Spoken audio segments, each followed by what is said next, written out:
जीवित तो महान सामर्थी परमेश्वर, दिल से आपका धन्यवाद करते हुए आपके पास आते हैं और हृदय धन्यवाद से भरा हुआ है उस प्रेम और उस अनुग्रह के लिए प्रभु, जो आपने अपने पुत्र के बलिदान के द्वारा समस्त मानव जाति के लिए प्रकट किया। पर जो चेत गया उसके जीवन में आपकी ओर से अद्भुत महिमा प्रकट होती है।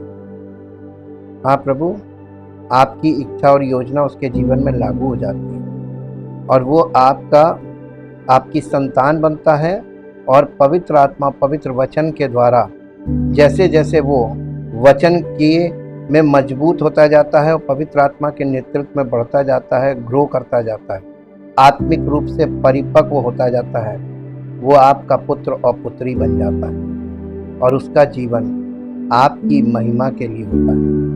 उसके जीवन से आपकी इच्छा पूरी होती है और उसके जीवन से आपकी सामर्थ्य प्रकट होती है और काम करती है। हम आपका धन्यवाद करते हैं आपके पवित्र वचनों के लिए और आपने जो हमें सहायक दिया है पवित्र आत्मा, उसके लिए। और आपका बहुत धन्यवाद करते हैं पवित्र आत्मा के वरदान के लिए, जो हमारे बीच में हमारी आत्मा को, हम सब लोगों की आत्माओं को जगाने का काम कर रहा है, आत्मा को जागृत कर रहा है, ताकि हम सब की आत्माओं के पिता को जाने और उसके साथ संबंध स्थापित हो और उसके बेटे और बेटी बनकर उसकी महिमा के योग्य जीवन जिए, जिससे उसका नाम महिमा पाए। सारी महिमा आपको मिले। इस प्रार्थना को प्रभु यीशु मसीह के पवित्र नाम से आमीन।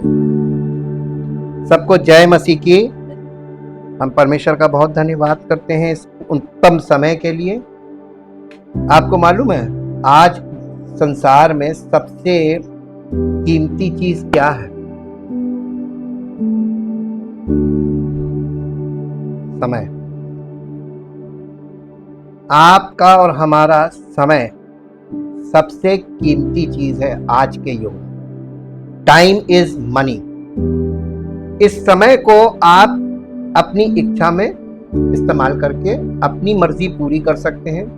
आप समय को अपनी मर्जी में बिता सकते हैं, पैसा कमाने में समय लगा सकते हैं। लेकिन अगर इंसान इतना जागरूक हो जाए कि अपने जीवन में परमेश्वर के समय को हर परिस्थिति में उसके लिए वक्फ कर दे, डिवोटेड, ये सबसे बड़ा प्रमाण है कि हमारा जीवन परमेश्वर को समर्पित है। हमारा टाइम जो होता है वही परमेश्वर हमारे टाइम मांगता है और वो टाइम ही कीमती है। अगर परमेश्वर के पास आप समय पर नहीं आए और समय बर्बाद कर लिया और जब आप फंस गए और तब आए, तो ये स्वार्थ होता है। परमेश्वर कहता है ये जब सही था समय तब नहीं आया, समय बिगड़ा तब आया। तो परमेश्वर यहाँ देख रहा है संसार में लोगों को कि कितने स्वार्थी है, मतलबी है। इसीलिए परमेश्वर का वचन हार्ड रीति से बात कर रहा है, क्योंकि ये सांसारिक लोगों से जो स्वार्थी हैं, मतलबी हैं, अवसरवादी हैं, उनसे बात कर रहा है। और ये जो एडमिक नेचर है ये बहुत टफ नेचर है, क्योंकि ये पाप और पतन में है। इसलिए वचन जो है वो बहुत टाइम लेता है हमारे हृदय में और हमारे मस्तिष्क में काम करने, जब तक हम उस वचन को ग्रहण नहीं कर लेते कि नहीं वचन सही है, गलत हम है।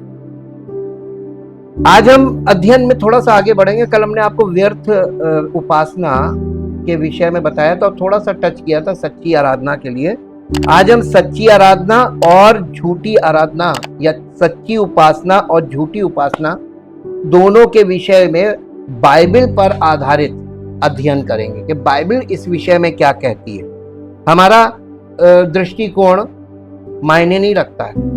किसी पास्टर का या किसी व्यक्ति का व्यक्तिगत दृष्टिकोण मायने नहीं रखता, उससे हमको कुछ मिलना नहीं। वो एक बात हो सकती है, हो सकता है बहुत अच्छी बात हो, दिल को छू जाए, लेकिन वो काम नहीं करेगी, वो प्रिंसिपली वर्क नहीं करती है, वो हमारे उद्धार का काम नहीं करेगी, वो यानी सैद्धांतिक नहीं है। हाँ, वो एक अच्छा विषय हो सकता है, वो एक अच्छा अच्छी बात हो सकती है, ऐसी बात जो लगेगा कि सैद्धांतिक तौर पर है सही, लेकिन चूंकि वो वचन से नहीं, तो वो हमारे लिए अच्छी बात हो सकती है, लेकिन उद्धार से रिलेटेड नहीं है और परमेश्वर की आराधना से रिलेटेड नहीं हो सकती। ये अब हम इस विषय में आगे बढ़ते हैं। आराधना मसीही जीवन का सबसे महत्वपूर्ण पहलू है, एस्पेक्ट बोलते हैं इंग्लिश में। आजकल आराधना शब्द का प्रयोग कई अलग अलग तरीकों से किया जाता है। आराधना के दल हो गए आजकल, एक छोटी सी टीम होती है वो आराधना करने वाली, प्रोफेशनल्स, वो आएंगे आपके घर में आराधना करके चले जाएंगे, पे कर दीजिए। इसको आराधना दल बोल सकते हैं। ये एक टीम होती है। आराधना के सेवक हो गए जो आराधना करवाते हैं, वर्शिप लीडर बोलते हैं, सुना होगा कलीसियाओं में वर्शिप लीडर। और उसके साथ साथ और बढ़ जाइए, ये सब बाइबल में नहीं मिलेगा, उसके आगे और बढ़ गई कलीसियाएं, आजकल वर्शिप पास्टर भी हो गए। जबकि आपको बाइबल कहती है कि हर व्यक्ति जो परमेश्वर को नहीं जानता और आराधना करता, वो व्यर्थ आराधना है, वो झूठी आराधना है। परमेश्वर को पहले जानना है, हु गॉड इज, और उसके योग्य और उसकी इच्छा के अनुसार, यानी परमेश्वर ने जैसा हमारे लिए ठहराया है उसके अनुसार हमें उसकी आराधना करनी है। आराधना जो है वो किसकी करनी है? परमेश्वर की। परमेश्वर प्रेस्क्राइब करेगा कि ये आराधना है, हमें वो आराधना करनी। That is called true worship. इसीलिए वचन बहुत महत्वपूर्ण हो जाता है यहाँ पर। आराधना का समय और आराधना, आजकल लोग आराधना का समय नियुक्त करते हैं, इतने बजे हम वर्शिप करेंगे। आराधना के गीत होते हैं। दुनिया भर में मसीही लोग कई अलग अलग तरीकों से आराधना करते हैं और अपनी आराधना में कई तरह की चीजों का इस्तेमाल करते हैं। और जैसे इनमें से कुछ चीजें हैं: धूप बत्ती, खास कपड़े, टोपियां, प्रतीक चिन्ह, त्योहार, मोमबत्तियां, मूर्तियां, मालाएं, मंदिर और झंडे, वेदियां और वास्तुकला, तमाम चीजों का इस्तेमाल किया जाता है। क्या हम अपनी इच्छा अनुसार परमेश्वर की आराधना कर सकते हैं? यक्ष प्रश्न है।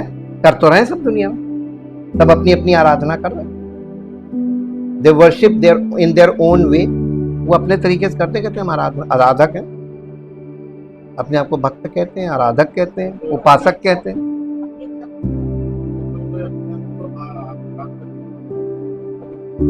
अरे वो एक अलग वर्ड है, वो कहते हैं, जो कहते हैं वो बाइबल उस चीज के विषय में क्या कहती है यहाँ पर फोकस किया कीजिए, क्योंकि ये जो बोलेगी ये है अथॉरिटी, कोई व्यक्ति नहीं है। इसीलिए हम आपको वचन में ले जाके फोकस कराते हैं कि बाइबल क्या कह रही है, वहां पर आपको केंद्रित होना है। ये शुरू में बहुत आपको खराब लगेगा क्योंकि बाइबल हार्ड बोलती है। आपको किसी व्यक्ति की बात बड़ी अच्छी लगेगी क्योंकि वो सॉफ्ट बोल रहा है, वो डाइल्यूट करके बोल रहा है। परमेश्वर आपको एकदम कॉन्सेंट्रेट बोलता है, स्ट्रेट फॉरवर्ड। क्या हम अपनी इच्छा अनुसार परमेश्वर की आराधना कर सकते हैं? या फिर क्या उपासना में कुछ चीजें स्वीकार्य हैं और कुछ नहीं? अगर उपासना में कुछ चीजें स्वीकार्य हैं और कुछ नहीं, तो हम अंतर कैसे कर सकते हैं? ये भी बहुत इंपॉर्टेंट, यानी काउंटर क्वेश्चन है। अगर हम परमेश्वर के लिए कुछ करने जा रहे हैं तो वो ऐसा होना चाहिए जो उसे पसंद आए। आप किसी को कोई गिफ्ट देते हैं, अपनी मर्जी से जो मन में आए उठा के देते हैं, है ना? शादी में, पार्टी में, बर्थडे में, एनिवर्सरी में, आप कुछ भी गिफ्ट। लेकिन कुछ लोग ऐसे होते हैं जो इंसान को, जिसको अच्छी तरीके से जानते हैं कि किसको हम गिफ्ट दे रहे हैं और उसको क्या चीज दें जो उसके काम की हो और उसको पसंद की हो। तो दो प्रकार के लोग हैं, एक वो जो उनको मन में आया या जो उनके पास है उठा के दे दिया गिफ्ट, एक वो गिफ्ट हो गया। दूसरा, चाहे पसंद आए या ना आए, हम बहुत से ऐसे चीज़ें एक्सेप्ट करते हैं जो हमें पसंद नहीं है, ऐसे कलर्स देते हैं लोग जो हमें नहीं पसंद, लेकिन प्यार से दिया, एक्सेप्ट किया। और बहुत से लोग जो हैं वो पसंद की चीज़ें देते हैं। हम परमेश्वर का दिल से धन्यवाद निकलता है, बड़ा अच्छा लगता है कि ये वो चीज़ दी है जो मुझे पसंद आई। हम परमेश्वर को कुछ दे रहे हैं तो हमें क्या देना चाहिए? भौतिक चीज़ों से उसका काम बनना नहीं है। वो खुद अपनी पसंद हमको बताता है, इसीलिए वचन आ जाता है। आराधना से पहले क्या चीज़ जरूरी है? वचन। अंडरस्टैंडिंग लाता है, परमेश्वर क्या चीज़ पसंद करता है, क्या नहीं पसंद करता है। आप कुछ दीजिए या ना दीजिए, आप उसकी आज्ञा मानेंगे, ये सबसे बड़ा गिफ्ट है परमेश्वर।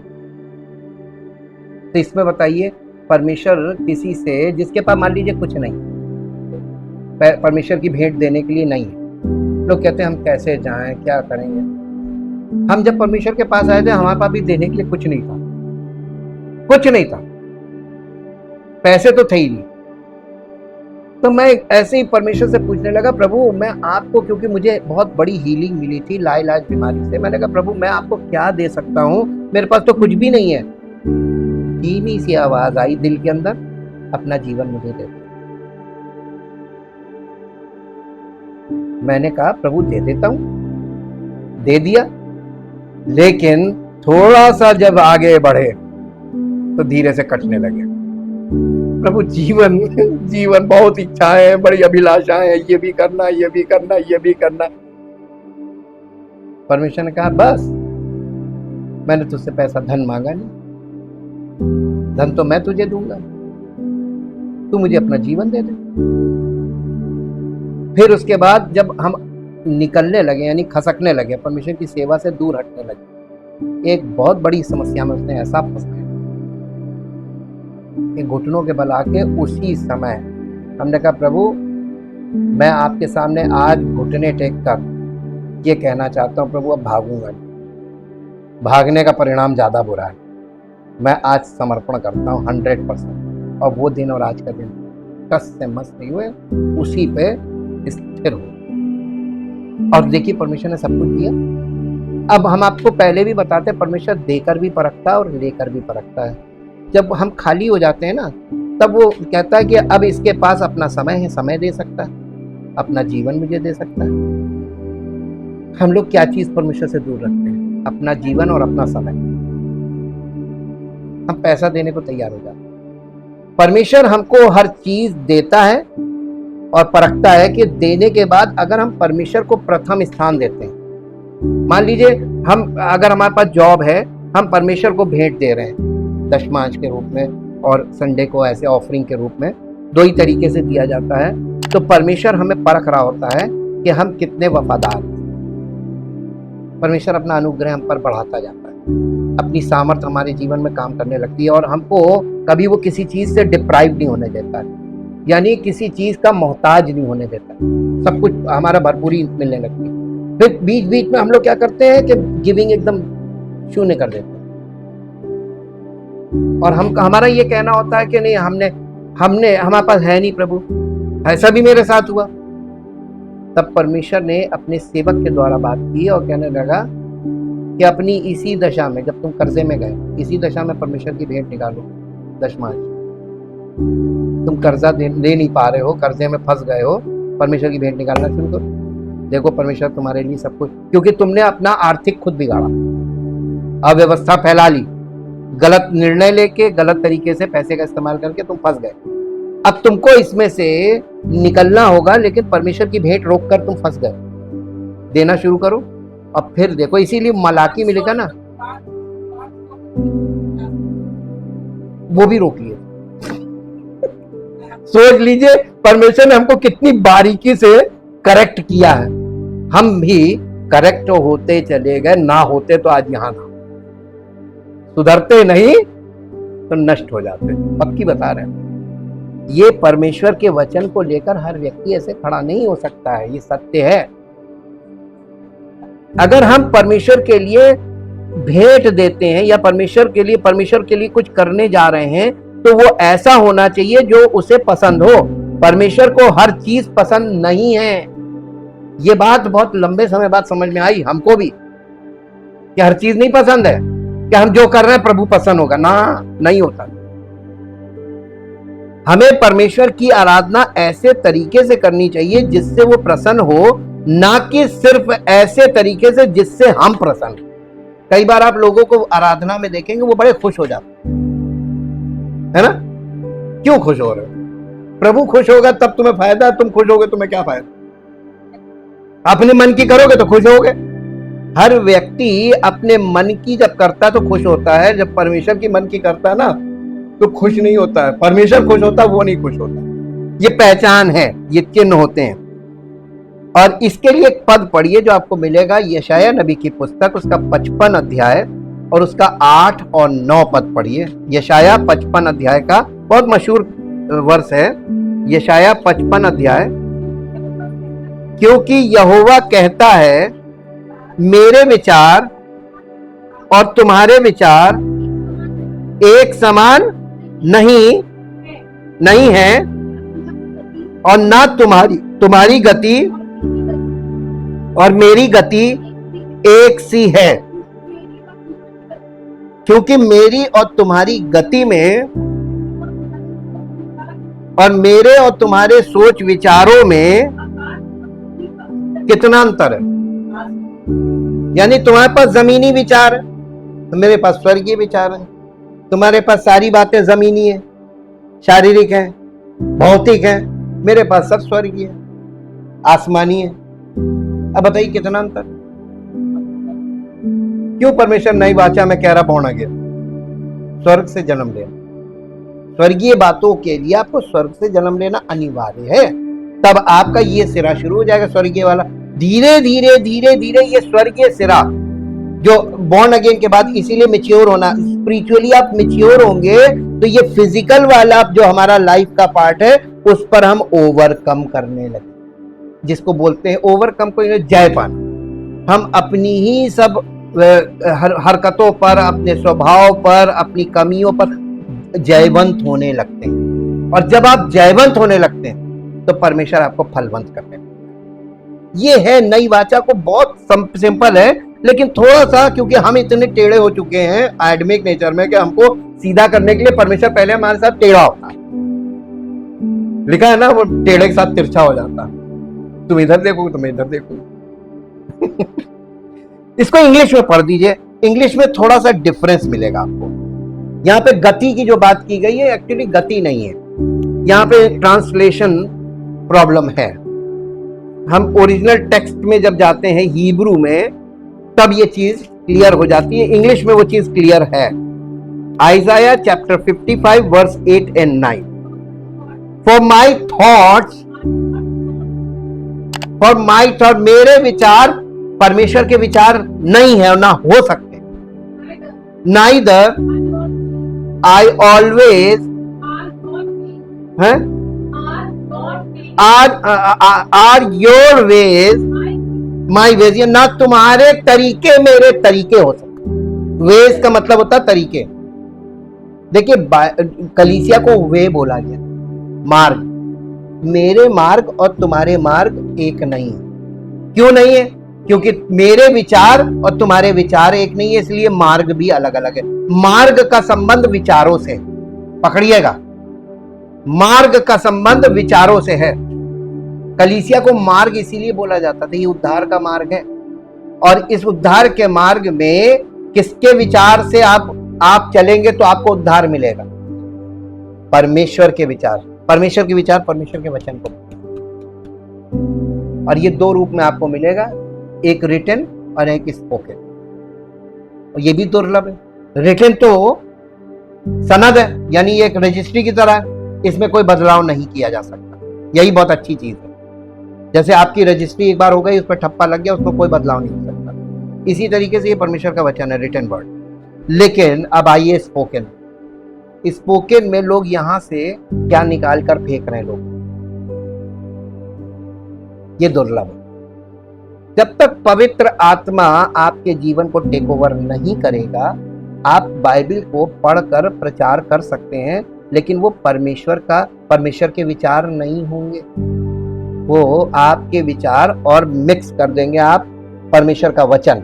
तो मनुष्य का विचार और परमेश्वर का वचन मिक्स होकर जब जाता है, इसी को झूठी शिक्षा बोलते हैं। सरलता से समझ में आ जाए।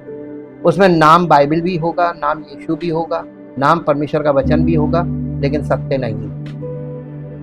और उसका संबंध बाइबल में दूसरी जगहों से, दूसरे पदों से नहीं होगा। वो इंटररिलेट नहीं करेगा, को रिलेट नहीं करेगा, कनेक्ट नहीं होगा। इसी तरीके से देखिए, क्योंकि यहाँ पे परमेश्वर इस बात को भविष्यवाणी में परमेश्वर के भविष्यवक्ता के द्वारा परमेश्वर का आत्मा बोल रहा था। परमेश्वर के मार्ग हमारे मार्ग नहीं है और उसके विचार हमारे विचार नहीं है। परमेश्वर के मार्गों को जानने का एकमात्र तरीका यही है कि वो हमें उन्हें प्रकट करे। इसलिए उसने हमें अपना वचन दिया है। परमेश्वर का वचन हमें बताता है कि उसे क्या पसंद है और क्या नापसंद है। तो देखिए, परमेश्वर की इच्छा को जानने के लिए आपको वचन को जानना पड़ेगा। परमेश्वर की योजना को जानने के लिए आपको परमेश्वर का वचन जानना पड़ेगा। और ये वचन अगर आप इससे दूर भागे, ये आग है। आग से लोग दूर क्यों भागते हैं? कहीं हम ना जल जाए। लेकिन ये आग जलाती नहीं है, ये आग प्रकाशमान करती है। जब हम परमेश्वर की आराधना करते हैं तो हमें उसके वचन की सीमाओं के भीतर रहना चाहिए। हमें उसके वचन में ना तो कुछ जोड़ना चाहिए और ना ही कुछ घटाना चाहिए। व्यवस्था विवरण 4 अध्याय उसका 2 पद पढ़ दीजिए। व्यवस्था विवरण 4 अध्याय उसका 2 पद। ये व्यवस्था की पुस्तक में ये निर्देश दिया गया था इस्राएलियों, जो आज्ञा मैं तुमको सुनाता हूं उसमें ना तो कुछ बढ़ाना और ना कुछ घटाना। तुम्हारे परमेश्वर यहोवा की जो आज्ञाएं मैं तुम्हें सुनाता हूं उन्हें तुम मानना। देखिए, यहां पर आज्ञाओं की बात हो रही है। मूसा को जब तंबू का नमूना दिखाया था पहाड़ पे, तो मूसा को बार बार परमेश्वर टोक रहा था। देख, जैसा नमूना तुझे वहां पे दिखाया ना पहाड़ पे, ठीक वैसी एग्जैक्ट बनाना। एग्जैक्ट बोल रहा था, लमसम नहीं। अरे थोड़ा बहुत कहीं पे कुछ गड़बड़ी हो जाएगी चलेगी ना, एग्जैक्ट एक्यूरेसी चाहिए। परमेश्वर के विषय में जब आप परमेश्वर के वचन में जाते हैं, ये वचन एक्यूरेट है। और परमेश्वर के वचन को लेकर खड़ा व्यक्ति अगर पवित्र आत्मा से प्रेरित नहीं है, इसका मतलब वो आत्मिक रूप से परिपक्व नहीं है। और इसका मतलब यह हुआ कि वो त्रुटि करेगा। और मात्रा की भी त्रुटि एक बहुत बड़ी त्रुटि होती है। हम आपको फिर से एक बार रिमाइंड कराते हैं, जैसे मैंने पहले बताया था कि जब जैसे हवाई जहाज का जो सफर होता है और जो पानी के जहाज का सफर होता है, या रेगिस्तान में जहां पर जीपीएस सिस्टम से चला जाता है, जहां पर दिशा सूचक यंत्र और सुनकर चला जाता है। हवाई जहाज को सुनकर और वो उसमें दिशा बताई जाती है। उनके पास होता है वो कंपास, उससे वो बताते हैं कि इतने नॉटिकल इधर, इतने नॉटिकल, इतने डिग्री इधर, इतने डिग्री इधर। वो उसको मोड़ते रहते हैं, तभी वो डेस्टिनेशन पे पहुंचेंगे। अगर मान लीजिए जरा सा, मान लीजिए एक सूत भी डिग्री में अंतर आया तो हजारों किलोमीटर दूर आप कहीं और निकल जाए। इतना एक्यूरेसी का ये मायने होता है। जो लोग एक्यूरेसी पे काम करते हैं, जैसे टूल एंड डाई मेकर, जो डाइज बनाते हैं, जो टूल्स बनाते हैं, उनका काम एक्यूरेसी का काम है। आज के संसार में इतना इंसान लालच में अंधा हो चुका है कि एक्यूरेसी तो बहुत दूर छूट गई। अब तो ले दे के कर दो, वैसे ही दिखे बस। नाप जोक से कोई मतलब नहीं, बिना नाप जोक के तुक्केबाजी, इसको तुक्केबाजी बोलते हैं। परमेश्वर के वचन को मत तोड़ो। अगर परमेश्वर हमें आराधना में कुछ करने के लिए कहता है तो हमें वो करना चाहिए। उतना ही महत्वपूर्ण है, परमेश्वर के वचन में कुछ ना जोड़ें। हमें परमेश्वर की आराधना के ऐसे तरीके नहीं अपनाने चाहिए जो उसके वचन में अधिकृत ना हो। यही है झूठी शिक्षा या झूठी आराधना और व्यर्थ आराधना। और मालूम है, आप एक बार अगर व्यर्थ में फंस इसमें से निकल नहीं पाए। व्यर्थ मालूम क्या चीज बताइए? Suleman, the wisest man in the world, उसने अपनी पुस्तक में लिखा है व्यर्थ को कहा है वायु। वायु की तरह तुम बह जाओ, हवा उड़ा ले जाएगी तुम, फिर तुम्हारा कोई पता नहीं चलेगा। और किस चीज को वायु उड़ाती है? भूसी। गेहूं के दाने को नहीं उड़ाती, भूसी को। देखिए पंखा चलाते हैं, उसी में तो ऐसे फटकते हैं ना, भूसी उड़ जाती है, एक जगह ढेर लगता है, हवा उड़ाती है। तो जो हल्के लोग होते हैं वही व्यर्थ में फंसते हैं। ये बाइबल दिखाती हुई है और ये सत्य है। परमेश्वर की आराधना करने के अपने तरीके ना बनाने का महत्वपूर्ण सिद्धांत पूरी बाइबल में बताया गया है।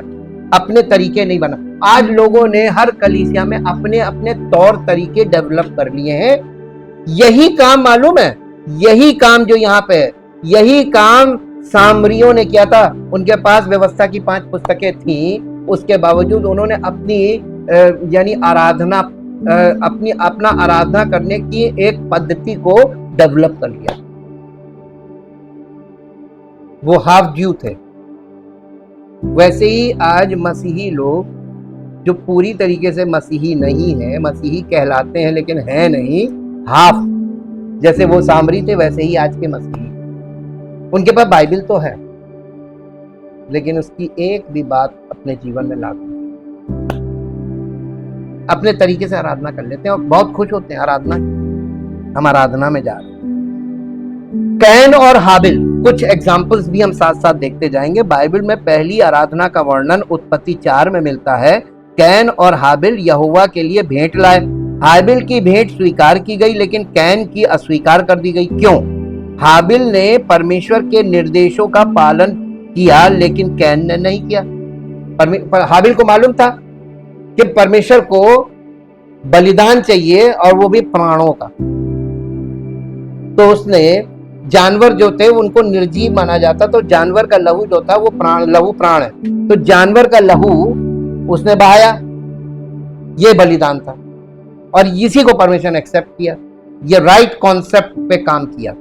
उसने जो खेत की फसल लेकर आ गया, उसके हाथों का काम था, हाथ से मेहनत की और फसल लेके आया। परमेश्वर का नहीं, मनुष्य भूमि श्रापित है आदम के कारण, आदम के बच्चे भी श्रापित हैं आदम के कारण, और श्रापित व्यक्ति अपने हाथ से कमा कर लाए और मेरे आगे रख दे, एक्सेप्टेबल नहीं है। तो परमेश्वर एक्सेप्ट नहीं की उसने। यहाँ पे सिद्धांत की बात पकड़िएगा, सिद्धांत है इसमें आराधना का सिद्धांत बताया जा रहा है। जब आदम और हवा ने पाप किया तो परमेश्वर ने एक जानवर को मार डाला। उसने मानवता को सिखाया कि पाप की मजदूरी मृत्यु है और इसलिए पापों की क्षमा के लिए लहू बहाना जरूरी है। लेव्य व्यवस्था 17 अध्याय उसका 11 पद। यह आदम और हवा को परमेश्वर ने इसी कॉन्सेप्ट पे, इस कॉन्सेप्ट को देकर वहां से निकाला था कि जब कभी मानव जाति परमेश्वर को के पास आना चाहेगी तो उसको मालूम है कि बलिदान के बिना हम परमेश्वर के आंगन में भी प्रवेश नहीं कर सकते। इसीलिए मूसा के तंबू में पहली वेदी बलिदान जी। 17 अध्याय का पहला पद, लय व्यवस्था 11 अध्याय, सॉरी 17 अध्याय का 11 पद। क्योंकि शरीर का प्राण लहू में रहता है और उसको मैंने तुम लोगों को वेदी पर चढ़ाने के लिए दिया है। तो ये जानवरों का जो निर्दोष लहू होता था वो वेदी पर चढ़ाया जाता था, ये सिखाने के लिए कि परमेश्वर अपने पुत्र को और उसके लहू के द्वारा समस्त मानव जाति का उद्धार कैसे करेगा, ये शिक्षा देने के लिए परमेश्वर ने मूसा के तंबू की विधि, हमने आपको बताया था ना, मूसा का तंबू परमेश्वर ने नाराज होके इनको इसमें ये दिया था कि अब इसमें पहले तो ये शिक्षा के लिए था, ये टीचर था। मूसा का तंबू वो टीचर है जो हमें परमेश्वर का मंदिर बनने के लिए शिक्षित करता है और हमें मसीह के लिए तैयार करता है। इसीलिए नए नियम में पौलुस ने इसको सीधे सीधे जोड़ा कि व्यवस्था मसीह तक पहुंचाने के लिए हमारी शिक्षा हुई है। ये जो मूसा की व्यवस्था है ना, ये मसीह तक पहुंचाने के लिए शिक्षा का काम करती है। आज कलीसिया में स्टडीज नहीं है तो कोई मसीह तक पहुंच ही नहीं पाएगा। सारे रास्ते तो काट रखे हैं, सबने अपने अपने मार्ग बना लिए। यहाँ पर वहां पे उत्पत्ति में यही चीज क्लियर हो गई, इसलिए यीशु को हमारे पापों के धुलने के लिए क्रूस पर चढ़ना पड़ा और अपनी जान देनी पड़ी। ये कॉन्सेप्ट वहां पे क्लियर हो गया। हाबिल ने परमेश्वर के निर्देशों का पालन किया और एक जानवर को मारकर उसका लहू बहाकर उसे परमेश्वर को बलिदान चढ़ाया। लेकिन कैन ने परमेश्वर के निर्देशों की अवहेलना की और बिना मृत्यु और लहू बहाए बलिदान चढ़ाया। एक व्यक्ति परमेश्वर के वचन के अनुसार परमेश्वर की आराधना कर रहा था और एक व्यक्ति नहीं कर रहा था। जो व्यक्ति परमेश्वर के वचन के अनुसार आराधना कर रहा था उसे स्वीकार कर लिया गया और जो व्यक्ति अपने विचारों के अनुसार आराधना कर रहा था उसे अस्वीकार कर दिया गया। बताइए, परमेश्वर ने अन्याय किया कि न्याय किया? एक्यूरेट न्याय करता वो, एक्यूरेट। दुनिया के सारे तर्क खत्म हो जाते हैं। ये तर्क ही तो हमको विचलित करते हैं ना। सच्ची और झूठी उपासना में फर्क होता है। एक परमेश्वर के वचन पर आधारित होती है और दूसरी नहीं। पूरी बाइबल में उपासना के बारे में यही कहा गया है। हमको एकदम परमेश्वर के वचन पर आधारित सब कुछ करना है। देखिए, परमेश्वर की जब इजरायली मिस्र से बाहर आए तो पहली आराधना सेवा निर्गमन 32 में दर्ज है। इजराइल 400 वर्षों तक गुलाम रहा था और अंततः परमेश्वर ने उन्हें अपनी आराधना करने के लिए मिस्र से बाहर निकाला। इसलिए उन्होंने एक सोने का बछड़ा बनाया, उसका नाम यहोवा रखा।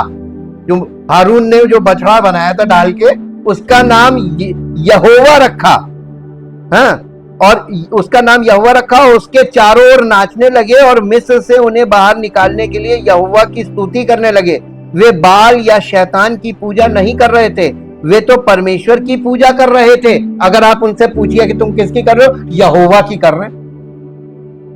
नाम उसने यहोवा रख लिया था और अपने हाथ से उसने बछड़ा बनाया। महायाजक ने बनाया। महायाजक बड़ा आदमी होता था, परमेश्वर का प्रतिनिधि था, है ना।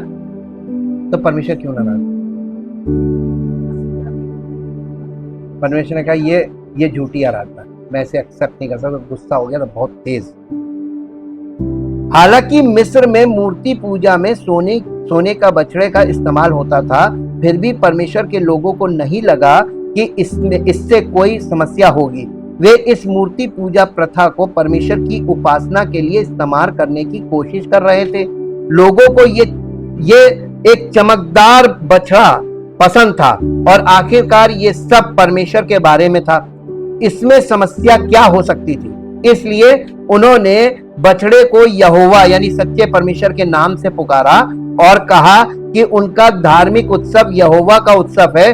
उनका सेवक महायाजक हारून ने उन्हें इस स्तुति सभा में अगुवाई दी और सभी लोग इसमें शामिल हुए। तो परमेश्वर उसके ऊपर भी गुस्सा हो गया। प्रीस्टहुड पहला ही व्यक्ति, द फर्स्ट हाई प्रीस्ट हारून, वहीं से त्रुटि आ गई।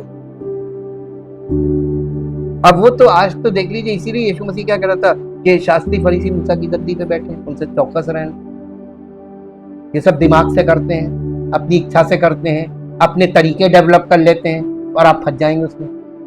आज एक से एक लोग फंसे, एक से एक। परमेश्वर खुश नहीं था। उनकी ईमानदारी और उत्साह ने कोई मदद नहीं की और ना ही इस नई उपासना शैली की जबरदस्त लोकप्रियता ने। परमेश्वर इतना क्रोधित था कि वो उन सब को मार डालने वाला था। इतना गुस्सा हो गया था, कहने लगा मूसा से, मैं इन सबको मार दूंगा। मूसा बीच में आकर उससे इंटरसेशन करने लगा, मध्यस्थता की प्रार्थना, प्रभु क्षमा कर, नहीं तो मेरा नाम पुस्तक से काट, इन्हें क्षमा कर।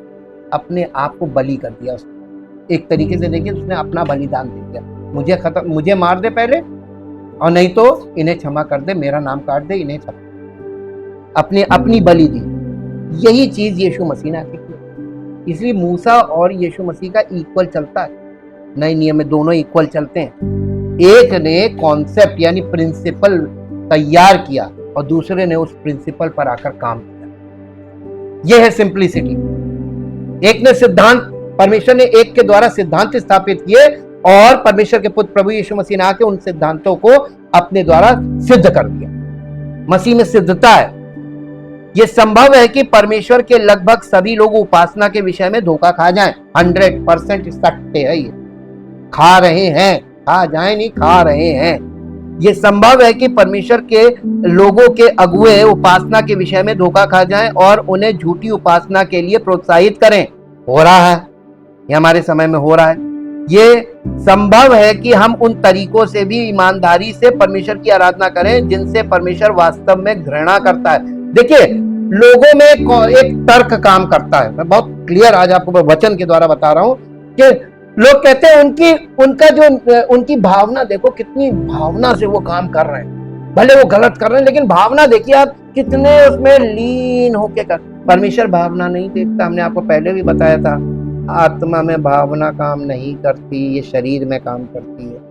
ये शारीरिक जीवन में भावना का खेल चलता है, आत्मा में सत्य चलता है केवल। इसीलिए आत्मा को सत्य बोला जाता है। वहां भावना नहीं है। जहां सत्य होगा वहां भावना नहीं होगी। न्यायालय में भावना नहीं चलती, वहां सत्य चलता है। जहां सत्य होना चाहिए वहां भावना का कोई काम नहीं। और आज देखिए संसार में भावना हावी है। चिंताजनक रूप से परमेश्वर के लोगों ने सोचा कि वे शैतानी रीति रिवाज लेकर परमेश्वर की आराधना कर सकते हैं। यह भ्रम है। परमेश्वर शैतान के कामों से घृणा करते हैं और अपने पुत्र के जीवन की भारी कीमत पर उन्हें नष्ट करने आए हैं। शैतानी घृणित कर्मों को लेकर उनके साथ परमेश्वर की सेवा करने की कोशिश करना हास्यास्पद है और घिनौना है। अब देखिए, एक और हम आपको एक एग्जाम्पल और देते हैं बाइबल से, ये गलत आराधना का नतीजा।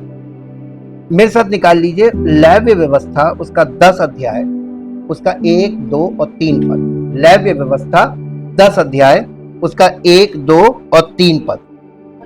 तब नादाब और अबीहू नामक हारून के 2 पुत्रों ने अपना अपना धूपदान लिया। ये महायाजक का सेवकाई के लिए जा रहे हैं। धूपदान लिया, धूपदान केवल महायाजक लेके जाते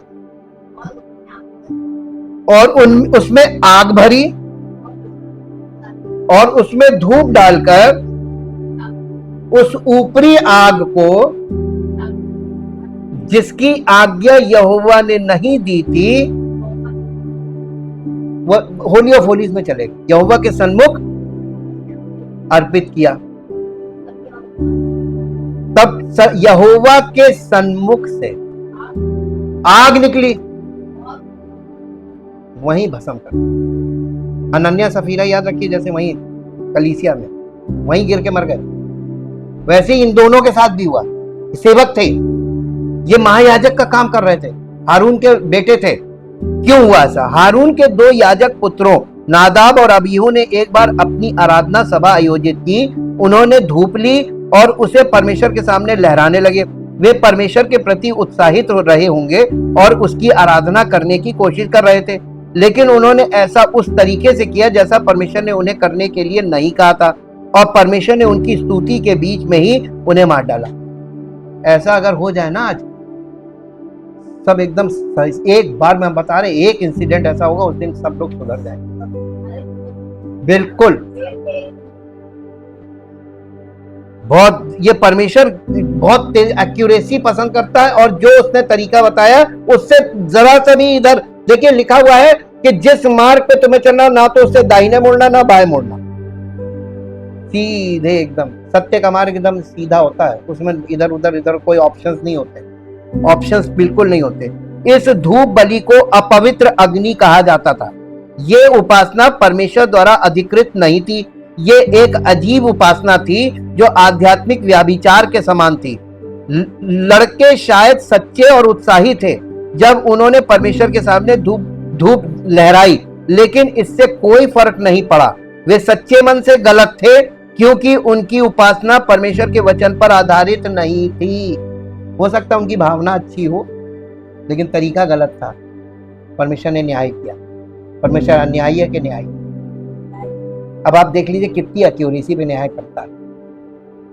ये कभी मत कहिएगा परमेश्वर की उपस्थिति में कि भूल से,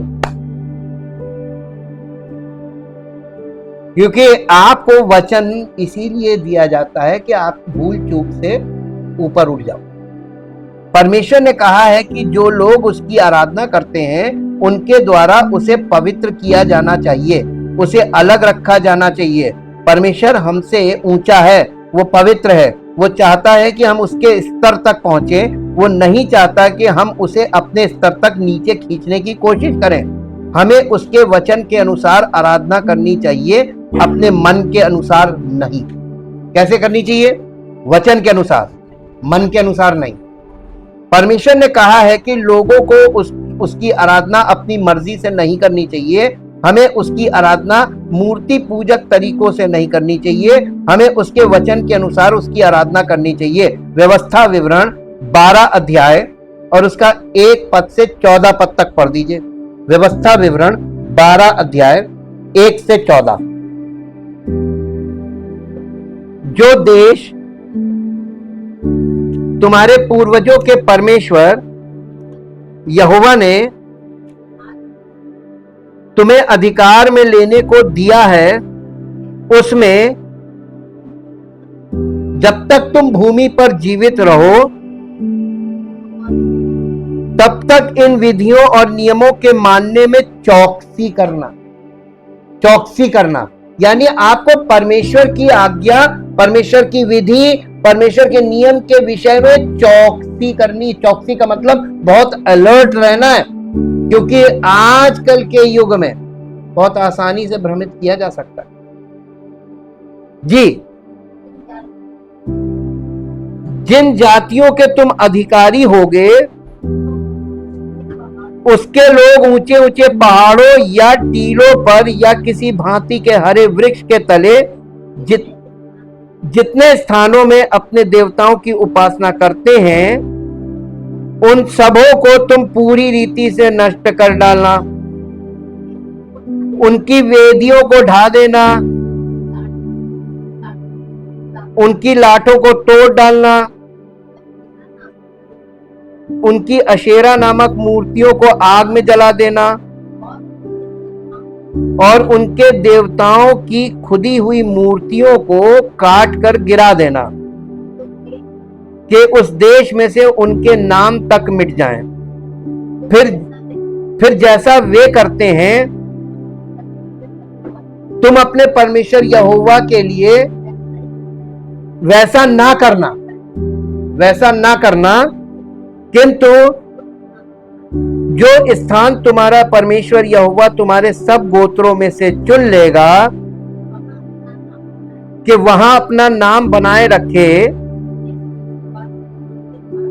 उसके उसी निवास स्थान के पास जाया करना और वहीं तुम अपने होम बलि और मेल बलि और दशमांश और उठाई हुई भेंट और मन्नत की वस्तुएं और स्वेच्छा बलि और गाय बैलों और भेड़ बकरियों के पहलौठे ले जाया करना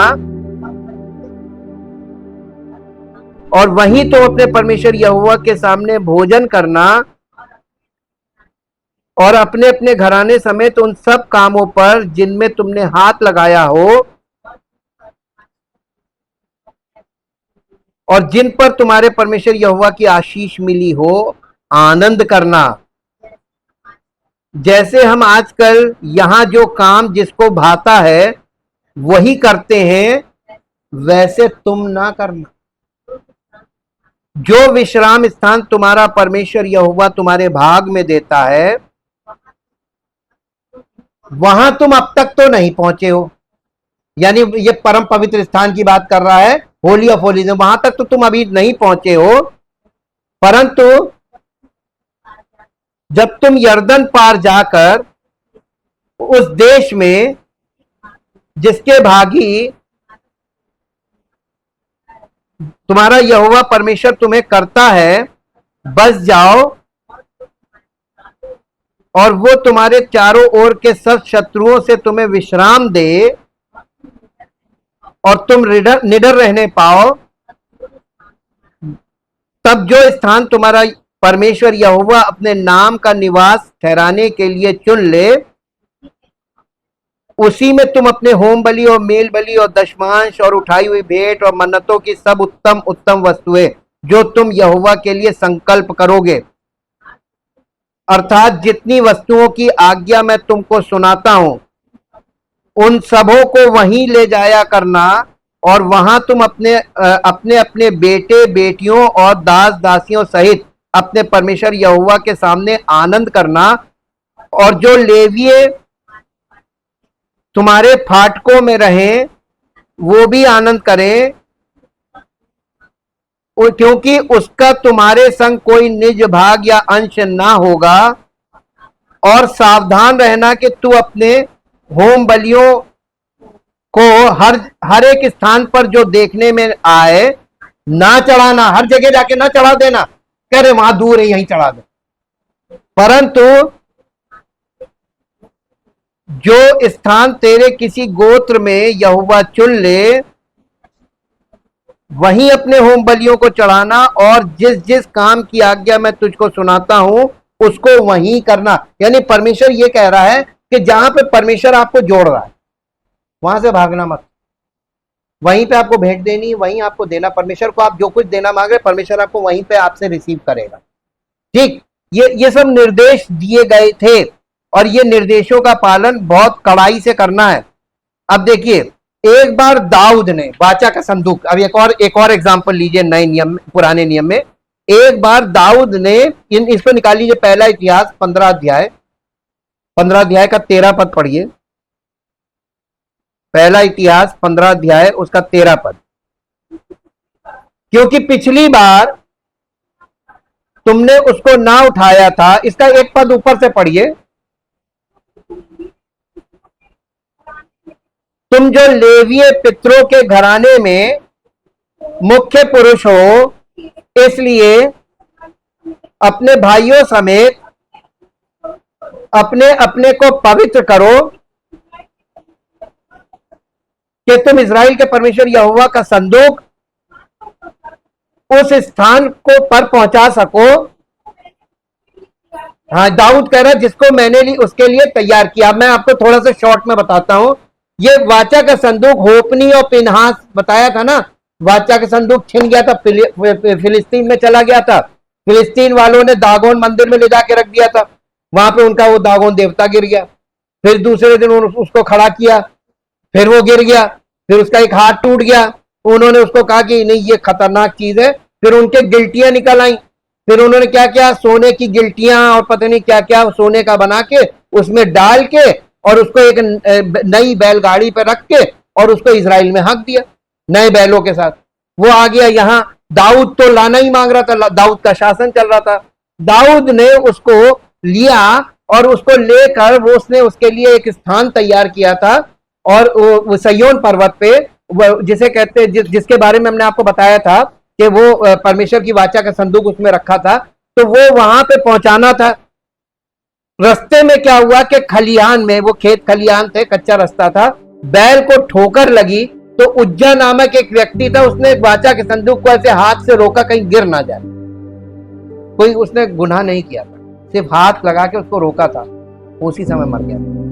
दाऊद को यह बात फिर झटका दे दिया, अरे ये तो मार देता है। दाऊद ने उसको अपने वहां नहीं ले गया, सीधे अमीनादाब के घर पहुंचा दिया। अमीनादाब के यहाँ वो रखा रहा। अमीनादाब को इतनी बरकत मिली, इतनी बरकत मिली, इतनी बरकत मिली। दाऊद ने देखा है उसको बरकत मिल रही है। फिर दाऊद ने पुराने लोगों से जो परमेश्वर के सेवक हुआ करते थे, पुरनियों से, उनसे जब बात की तो उन्होंने व्यवस्था बताई कि वाचा का संदूक बैलगाड़ी पे नहीं जाता है, उसमें परमेश्वर ने डंडे लगवाए थे, वो कंधों पे जाता है। परमेश्वर की उपस्थिति यहां पर लेकर चलना पड़ता है, गाड़ी पर लेकर नहीं चलते हैं। हाँ नहीं, उसको कंधों पे याजक लोग लेके चलते हैं, याजक का काम है। हाँ, वो डोली जैसे उठाते थे वो, तो वैसे ही वो याजक लोग उसको उठाते थे, उनका याजकों का काम था। तो जब उनको व्यवस्था पता चली, वही बात यहां पर कही जा रही है कि पिछली बार हम लोगों ने गलती की थी, अब की नहीं करेंगे। तो वो याजकों को बुला रहा था कि तुम लोग आकर उसको उठा के वहां पहुंचाओगे। ये किस्सा, तब दाऊद नाच रहा था वहां पर, कपड़े उतार के नाच रहा था। ये वो वाला इंसिडेंट है। एक बार दाऊद ने संदूक को यरूशलेम लाने की कोशिश की। उसने संदूक को ढोने के लिए एक सुंदर गाड़ी बनाई और उसे खींचने के लिए आगे कुछ बैल लगा दिए। ये संदूक परमेश्वर की उपस्थिति का प्रतीक है। लेकिन जैसे ही उन्होंने गाड़ी आगे बढ़ाई, परमेश्वर ने एक चालक को मार डाला। इसकी सीधी सी वजह यह थी कि उन्होंने परमेश्वर के बताए तरीके से काम नहीं किया था। उन्होंने उचित व्यवस्था को त्याग दिया था। बाइबल कहती है कि उन्हें संदूक को डंडों पर ढोना था। ये नहीं कहा गया था कि उन्हें गाड़ी का इस्तेमाल करना चाहिए। बेशक बाइबल ने गाड़ी का इस्तेमाल ना करने के लिए नहीं कहा था, लेकिन इससे कोई फर्क नहीं पड़ता। बाइबल ने उपासना में जो कुछ भी अधिकृत नहीं किया है वो वर्जित है। तो जो कुछ भी वचन में नहीं है बाइबल में, वो सब वर्जित है। उसमें इफ एंड बट नहीं आना चाहिए। तो फिर हमें कैसे? क्योंकि उन्होंने परमेश्वर के वचन को त्याग दिया था, इसलिए उनकी आराधना गलत थी और परमेश्वर का आशीर्वाद और उपस्थिति लाने के बजाय इससे उनका क्रोध और न्याय उत्पन्न हुआ। परमेश्वर की आराधना करने का एक सही तरीका है और एक गलत तरीका भी है। सही तरीका उसके वचन के अनुसार है और गलत तरीका हमारे अपने विचारों के अनुसार है। आप कौन सा वाला अधिकृत समझते हैं? अपने मन से करना या उसके वचन के आधार पर? देखिए, प्रार्थना तक के लिए नए नियम में लिखा है कि वचन के आधार पर प्रार्थना होनी। वचन कोई नहीं जाता, प्रार्थना सबका। ये मन से जो कुछ किया जा रहा है सब गलत है। ये व्यर्थ उपासना, झूठी उपासना है। इसमें आपको रिजल्ट नहीं मिलेगा। मुख्य बात पकड़ना चाहिए, चाहे वो पुराना नियम हो या नया नियम, परमेश्वर एक ही बात सिखाता है। मानवीय विचारों का उपयोग करके परमेश्वर की आराधना करने का प्रयास मत करो।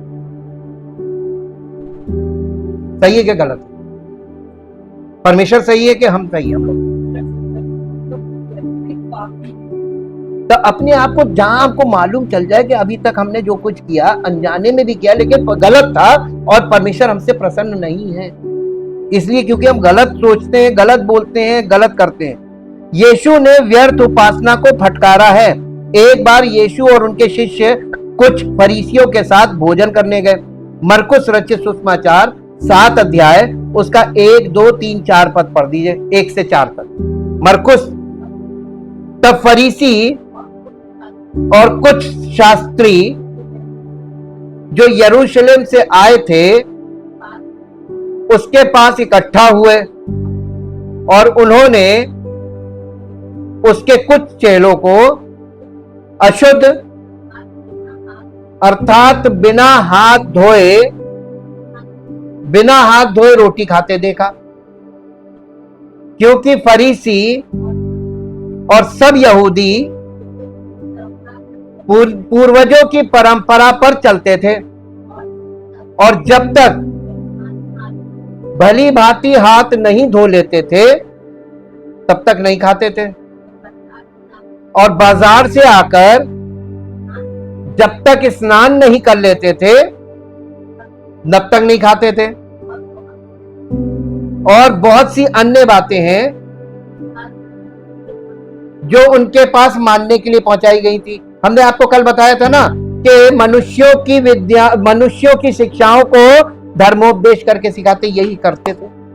ठीक यहां पर आप देखिएगा, फरीसियों ने वर्षों से परमेश्वर की आराधना के कई तरीके बनाए थे और उनमें से एक तरीका था हाथ धोना। ये हाथ धोते थे गंदगी साफ करने के लिए नहीं, बल्कि आराधना के लिए।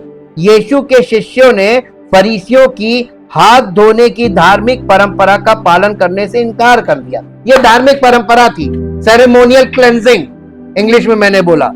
धार्मिक परंपरा, संस्कारिक तरीके से शुद्धिकरण। फरीसी क्रोधित हो गए और यीशु से भिड़ गए।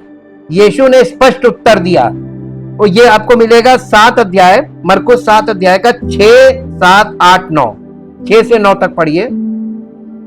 उसने उनसे कहा, यशायाह ने तुम कपटियों के विषय में बहुत ठीक भविष्यवाणी की है, जैसा लिखा है, ये लोग होठों से तो मेरा आदर करते हैं पर उनका मन का मतलब होता है दिल और दिमाग, मुझसे दूर रहता है। न दिमाग लगता है न दिल लगता है। जी, ये व्यर्थ मेरी उपासना करते हैं क्योंकि मनुष्यों की आज्ञाओं को धर्मोपदेश करके सिखाते हैं क्योंकि तुम परमेश्वर की आज्ञा को टालकर मनुष्यों की रीतियों को मानते हो। उसने उनसे कहा, तुम अपनी परंपराओं को मानने के लिए परमेश्वर की आज्ञा कैसी अच्छी तरीके से टाल देते हो, क्योंकि मूसा ने कहा है अपने पिता और अपनी माता का आदर करना,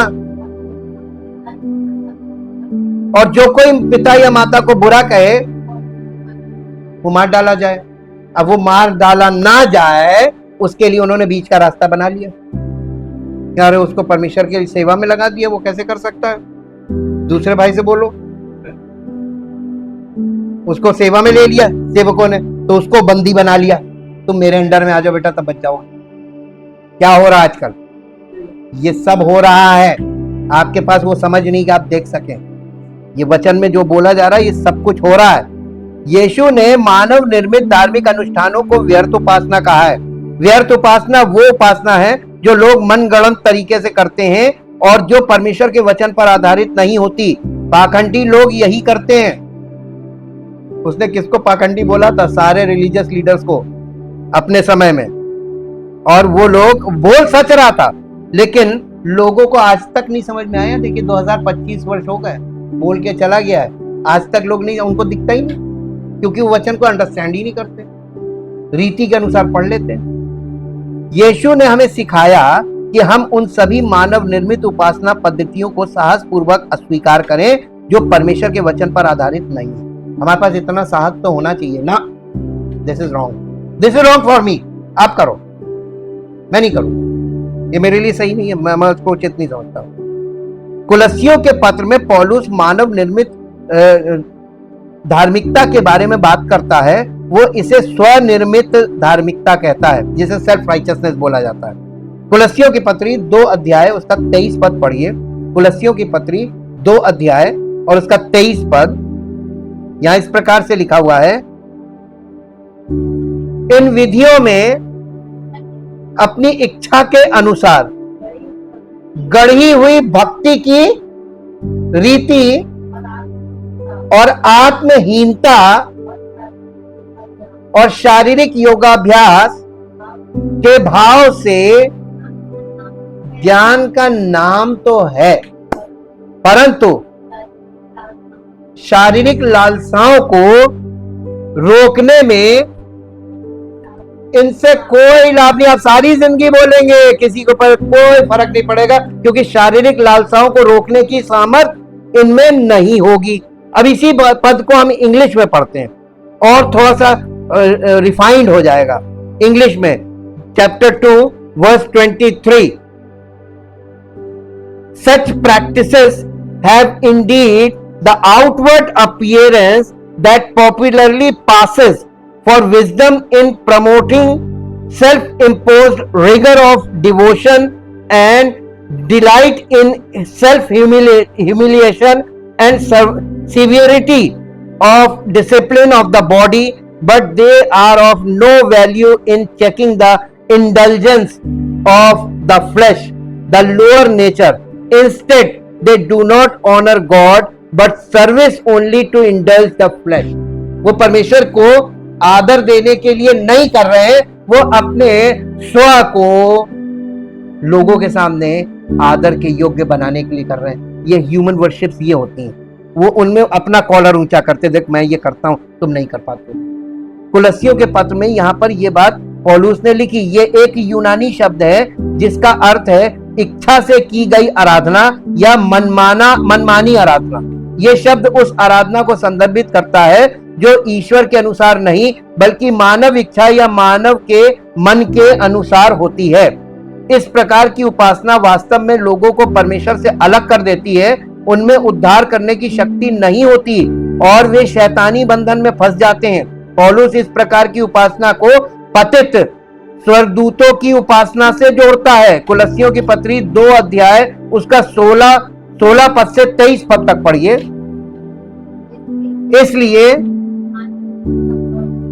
इसलिए खाने पीने या पर्व या नए चांद या सबक के विषय में कोई तुम्हारा रेफरी ना बन जाए, कोई कि नहीं ये गलत कर रहे हो, ऐसे नहीं ऐसे करना। रेफरी, बहुत से रेफरी आ जाते हैं, जैसे ही आप मसीहत में आना शुरू करेंगे रेफरी आकर खड़े हो जाएंगे, ना आप ये नहीं ऐसे करेंगे, आप ये ऐसे नहीं करेंगे। कोई तुम्हारा फैसला ना करे, क्योंकि ये सब आने वाली बातों की छाया है, पर मूल वस्तुएं तो मसीह की हैं। कोई मनुष्य आत्महीनता और स्वर्गदूतों की पूजा करवा के तुम्हें दौड़ के प्रतिफल से वंचित ना कर दे। कौन सी दौड़? अनंत जीवन की दौड़। तुम चूक जाओगे और रह जाओगे, ऐसे ऐसे रेफरी आके खड़े हो जाएंगे जी। ऐसा मनुष्य देखी हुई बातों में लगा रहता है और अपनी शारीरिक समझ पर व्यर्थ फूलता है और उस शिरोमणि को पकड़े नहीं रहता जिसमें सारी देह जोड़ों और पट्टों के द्वारा पालन पोषण पाकर और एक साथ गठकर परमेश्वर की ओर से बढ़ती जाती है। कलीसिया ऐसे बढ़ती है। अगर भटके ना तब बने रहे, तब वचन के बिना यह संभव नहीं है। इस प्रकार की उपासना वास्तव में लोगों को परमेश्वर से अलग कर देती है, उनमें उद्धार की शक्ति नहीं होती और वे शैतानी बंधन में फंस जाते हैं। पौलुस इस प्रकार की उपासना को पतित स्वर्गदूतों की उपासना से जोड़ता है। यीशु हमें मृत धार्मिकता से मुक्त करने और सर्वशक्तिमान परमेश्वर के साथ एक रिश्ता बनाने आए और उनकी स्तुति हो। यीशु मसीह हमारा परमेश्वर के साथ संबंध स्थापित करने आया। तो आपको इन सब चीजों से डिस्कनेक्ट होना पड़ेगा, पार्ट्स में ही। सही, एकदम से नहीं हो सकते, पार्ट पार्ट करके। ठीक है, हम यीशु का अनुसरण करें और इन बंधनों से मुक्त अपने आप को करें। सच्चे उपासक यानी सच्ची उपासना करने वाले, ट्रू वर्शिपर। यीशु ने कहा कि परमेश्वर के सच्चे आराधक को, परमेश्वर सच्चे आराधना करने वालों को ढूंढ रहा है जो उनकी आराधना आत्मा और सच्चाई से करेंगे। उसने कहा कि लोगों को उसकी आराधना आत्मा और सच्चाई से करनी चाहिए। यूहन्ना रचित सुसमाचार 4 अध्याय और उसका 24 पद।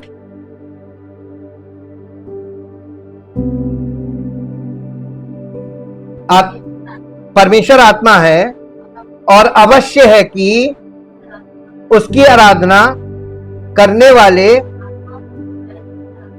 अब हम आपको बताते हैं आत्मा और सच्चाई। आत्मा का मतलब पवित्र आत्मा, परमेश्वर की उपस्थिति, और सच्चाई का मतलब परमेश्वर का वचन। कलीसिया में वचन और पवित्र आत्मा की उपस्थिति, वचन और पवित्र प्रकाश होगा, जीवन होगा, बॉर्न अगेन होंगे लोग, तो ग्रो करेंगे लोग और परमेश्वर की अद्भुत सामर्थ काम करेगी जिंदगियों में। यह है वचन और आत्मा। आत्मा और सच्चाई ही परमेश्वर की आराधना का एकमात्र तरीका है, इसके अलावा कोई तरीका नहीं है। यहाँ पे तुक्का तुक्की, हमारे यहाँ देखिए तुक्का तुक्की नहीं चलती। पवित्र आत्मा वचन के द्वारा हम लोगों को जागरूक कर रहा है, कोई तुक्का नहीं चलेगा। आराधना परमेश्वर के वचन के अनुसार होनी चाहिए। तेरा वचन सत्य है, यूहन्ना रचित सुसमाचार के 17 अध्याय का 17 पद है। हम वे सच्चे उपासक बने जिनकी तलाश परमेश्वर को है। सभी उपासना शैलियों को परमेश्वर के वचन से मापें। अगर नए नियम में इसकी अनुमति है तो इसे करें, अगर नए नियम में इसकी अनुमति नहीं है तो इसे अस्वीकार कर दें। मूर्ति पूजक धार्मिकता से चीजें ना लाएं, पुराने नियम में से भी ऐसी चीजें ना लाएं जो अब नहीं रही। परमेश्वर के वचन में कुछ ना जोड़ें और ना ही उसमें से कुछ घटाएं। मसीह और उसके वचन का अनुसरण करें, लोगों की परंपराओं का नहीं। Thank you, thank you, thank you Lord. सच्चे जीवित महान सामर्थी परमेश्वर, आपके पवित्र वचनों के लिए जो पवित्र आत्मा के द्वारा हमारे हृदय में डाले गए हैं, हमारे जहन में लाए गए हैं, हमारे प्रकाश में लाए गए हैं प्रभु, ये आत्मा की बातें और ये वो सत्य हैं जो आपके वचन से हमें प्राप्त होते हैं, ताकि प्रभु हम इस सत्य से अपनी कमर कसकर और धार्मिकता की झिलम पहनकर आपकी उपस्थिति में आपकी महिमा के योग्य बन सके, जिससे आपका नाम हर विश्वासी के द्वारा महिमान्वित होने पाए और लोग अपने आप को मसीही ना कहें, बल्कि जो हमें देखे वो गवाही दे कि ये मसीही हैं, जिससे परमेश्वर की महिमा हो और उसका नाम महिमा पाए। आदर और महिमा आपको मिले। इस प्रार्थना को प्रभु यीशु मसीह के पवित्र नाम से मांगते हैं, आमीन। Praise the Lord.